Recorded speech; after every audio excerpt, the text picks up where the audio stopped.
pinapakinggan niya kami. Dahil ang gusto namin siwalat yung sa Indian na dumidikit kay Kumar. Yung kay Kumar, dahil may alam kami doon, gusto namin siwalat yung para lang makalapit sa kanya magsabi. Pero hindi kami troll for Maharlika. Mahal na mahal ka namin, kasama ng sambayan ng Pilipino, mahal na mahal ka namin. Andito kami dahil kay Carlo, dahil ang kapatid niya, nirape ng tatay niya. Kaya kami nandito.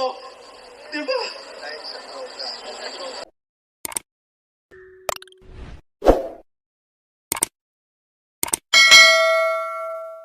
Dahil kami, Pilipino rin kami, naiintindihan namin ang bawat nararamdaman ng kapwa namin Pilipino.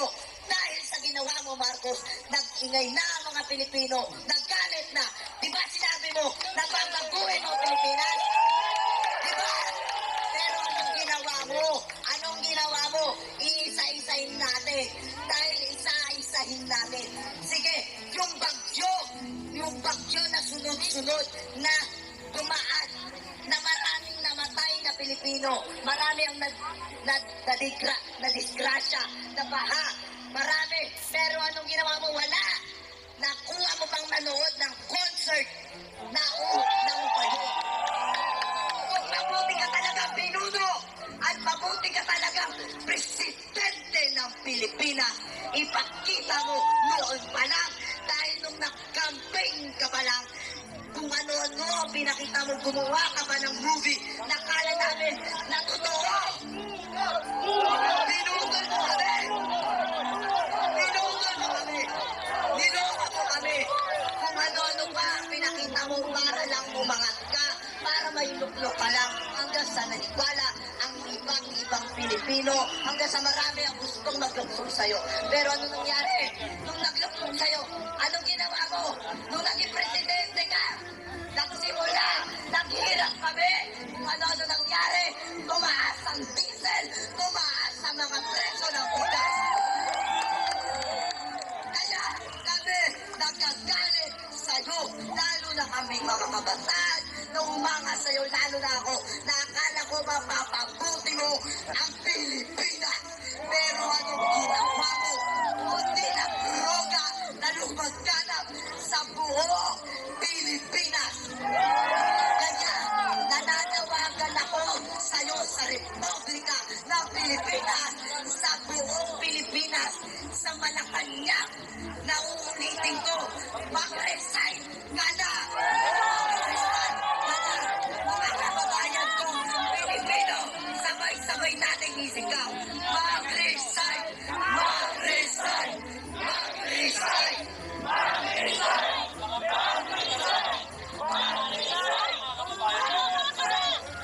Sisigaw natin! Duterte! Duterte! Duterte! Duterte! Duterte! Sa mga pinapadala mo na trolls kami, trolls sa mga Pilipino, pinabayaran. Hoy! Baya ka naman sa balat mo! Hindi kami bayaran! Hindi kami bayad! Hindi kami bayad! Hindi kami bayad! Hindi kami bayad! Hindi kami bangag. O ano, inaano yung mga Dutertes kahit walang katotohanan. Kaya nananawagan pala ako sa mga Pilipino na nananatili sa bahay. Mahiya naman si Marcos. Kahit ano pa ang panakot sa atin. Huwag kayo mag-alala. Suportado kayo na buong Pilipino. Lumabas na kayo, mga kapwa namin Pilipino, lalo na mga magulang nyo. Huwag kayong matakot na akala nyo mapapama ka mga anak nyo. Kami bahala, lalo na ako magpapatunay. Ako magpapatunay sa inyo na kami ang susuporta sa'yo, lalo na ako. Ikaw bata ka, nanonood ka. Alam ko nanonood ka dahil maraming lumaganap na social media. Alam namin kung bakit kami galit. Dahil hindi namin din gusto gawin to. Pero dahil sa ginawa mo, dahil sa ginawa mong meeting, kung ano-ano, alam mo, nagalit na sa'yo. Umpisa pa lang, nagagalit na sa'yo. Inintay lang namin na bumawi ka sa dulo. Pero anong ginagawa mo? Wala! Wala! hanggang sa naggalit na, hindi ba sabi mo, tigre ka? O sige na, nanawagan ako sa'yo.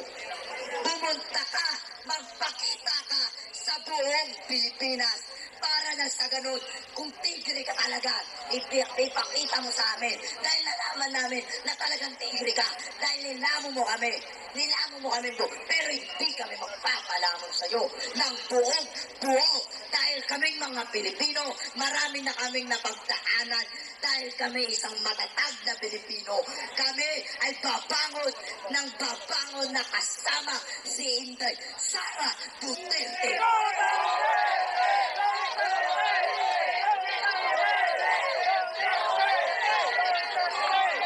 Huwag kang masyadong magtaka.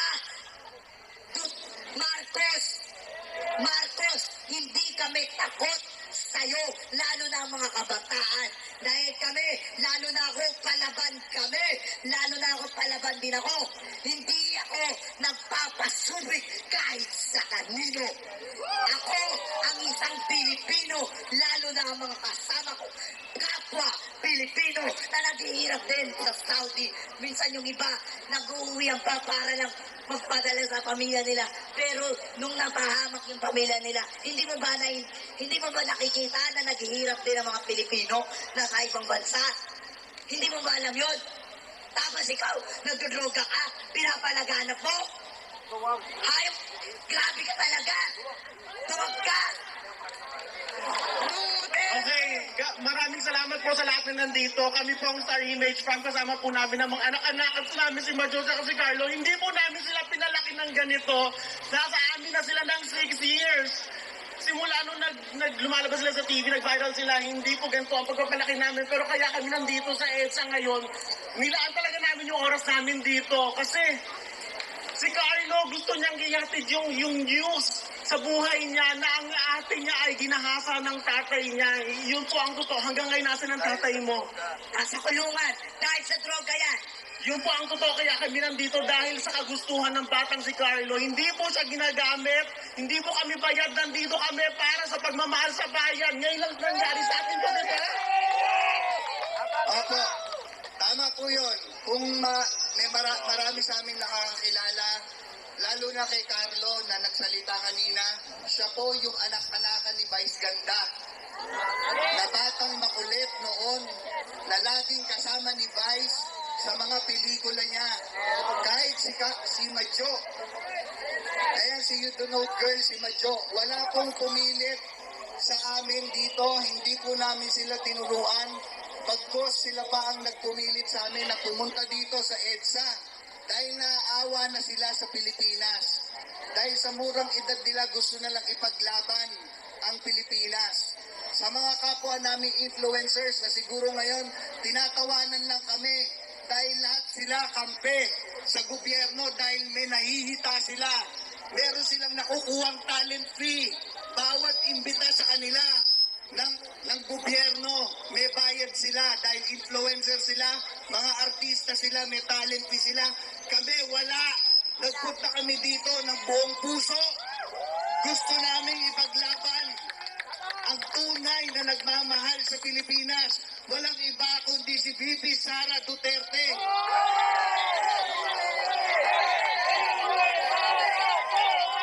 Kitang-kita naman po natin ang panggigipit kay VP Sara. Nakita nyo, inuuna ang confidential funds na busisiin kesa iprioridad ang pangangailangan ng mga Pilipino. Nakita po natin, ang dami pa rin nagbubulag-bulagan, nagpipingi-pingihan, lalo na sa sektor namin, sa entertainment industry, na ang walang ibang laman ang news ng mga top networks na yan, kundi ang pagturog sa ating VP Sara Duterte na talagang nagmamahal sa Pilipinas. Nakita nyo naman kahit anong pagdudurog na ginagawa, lumalaban tayo ng patas, lalo na ang ating VP. Protektahan natin ang Vice President, guys. Imbis na mag-stay lang kayo sa bahay, pumunta kayo dito, mapayapang rally to. Okay? Lahat dito na nandito, nagmamahal sa Pilipinas. Yung mga nag-i-stay lang sa bahay, nanonood lang, lumabas na kayo. Hindi lang ako ang Pilipino ang naapektuhan, kundi lahat, milyon na Pilipino ang naapektuhan dahil sa droga. Nang dahil dyan, dahil droga rin ang umasak sa pamilya ko. Droga din ang dahilan kung bakit nagawa ng tatay ko ang nagawa niya sa ate ko.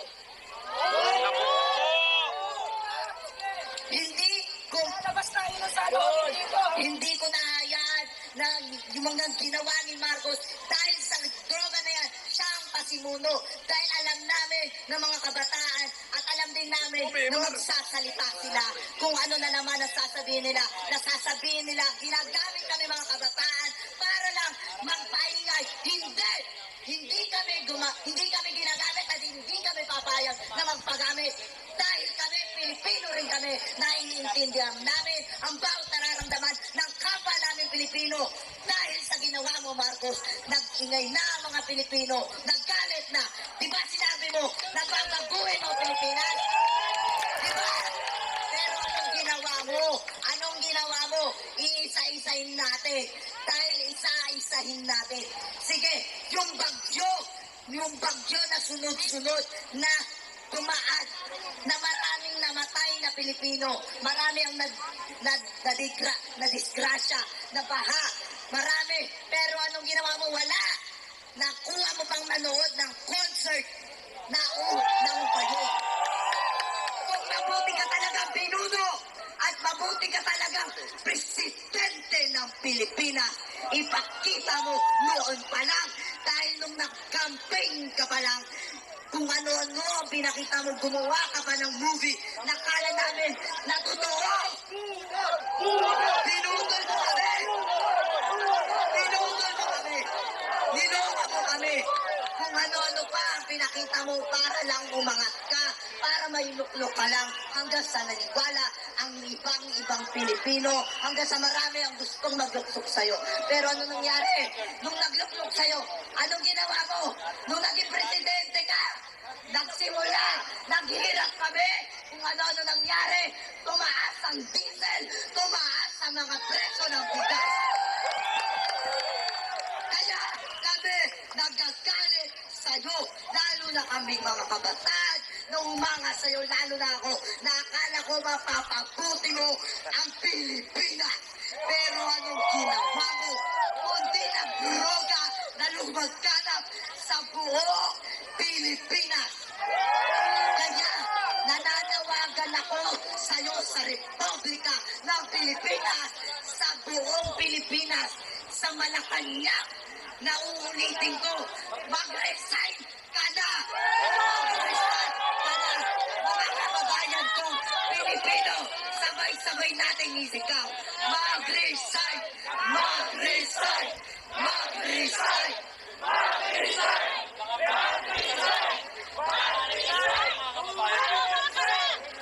Sisigaw natin! Duterte! Duterte! Duterte! Duterte!